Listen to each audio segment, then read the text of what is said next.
নমস্কার বন্ধুরা, মাম্মা উইথ আর্য চ্যানেলে তোমাদের প্রত্যেককে অনেক অনেক স্বাগত। আজকে চিকেনের একটা দুর্দান্ত রেসিপি তোমাদের সাথে শেয়ার করছি। বড় বড় আলু দিয়ে গড়গড়ে করে মাটনের ঝোল ভাত দিয়ে আমাদের সকলেরই দারুণ প্রিয়। তবে আজকে আমি মুরগির মাংসটাই মাটনের মতো করে রান্না করছি। তোমাদের বলবো রান্নাটা শেষ অবধি দেখো, আর বাড়িতে অবশ্যই একবার ঠিক এইভাবে মুরগির মাংস রান্না করে দেখো। তাহলে চলো প্রথমেই মাংসটা ম্যারিনেট করে নিই। প্রথমেই আমি দিলাম আদা আর রসুনের পেস্ট। তোমাদের বলে রাখি, আমি প্রত্যেকটা মশলা যা যা ব্যবহার করছি সমস্ত কিছুর পরিমাণ কিন্তু স্ক্রিনে মেনশন করে দিচ্ছি।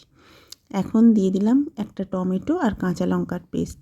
এরপরে দিয়ে দেবো পেঁয়াজ বাটা। এবার দিলাম টক দই।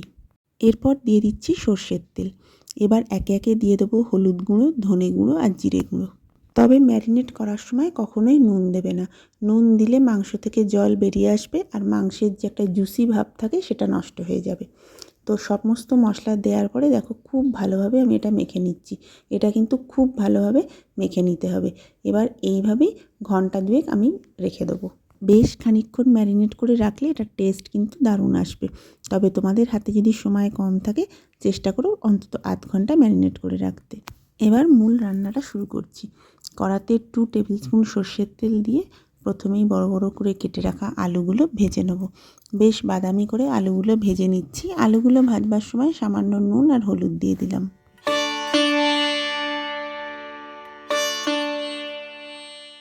আলুগুলোতে বেশ দেখো বাদামি রং আসতে শুরু করেছে। এখন আমি আলুগুলো তুলে নিচ্ছি।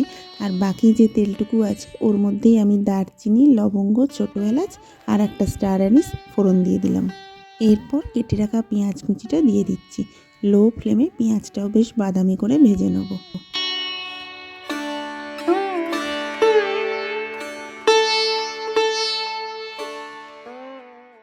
পেঁয়াজটা বেশ বাদামি করে ভাজা হয়ে গেছে। এখন আমি ম্যারিনেট করা সমস্ত মাংসটা কড়ার মধ্যে দিয়ে দিচ্ছি।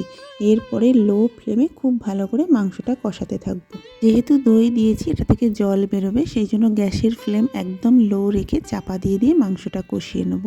আর এখনই আমি ভেজে রাখা আলুগুলোও দিয়ে দিলাম।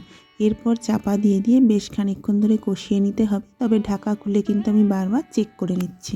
মুরগির মাংসের এই গড়গড়ে প্রিপারেশনটার সাথে গরম গরম সাদা ভাতই কিন্তু সবচেয়ে বেশি ভালো লাগবে। 10 পরে ঢাকা খুলে আমি আরও একবার কষিয়ে নিলাম। এরপর যে পাত্রটার মধ্যে আমি ম্যারিনেট করেছিলাম সেটাতে সামান্য জল দিয়ে ধুয়ে সেই জলটাও মাংসের মধ্যে দিয়ে দিলাম। মিনিট 15 আমি এইভাবে মাংসটা কিন্তু লো ফ্লেমে কষিয়ে নিয়েছি। এবার আমি দিয়ে দিচ্ছি স্বাদ মতো নুন। সবটা খুব ভালোভাবে মিশিয়ে নেব।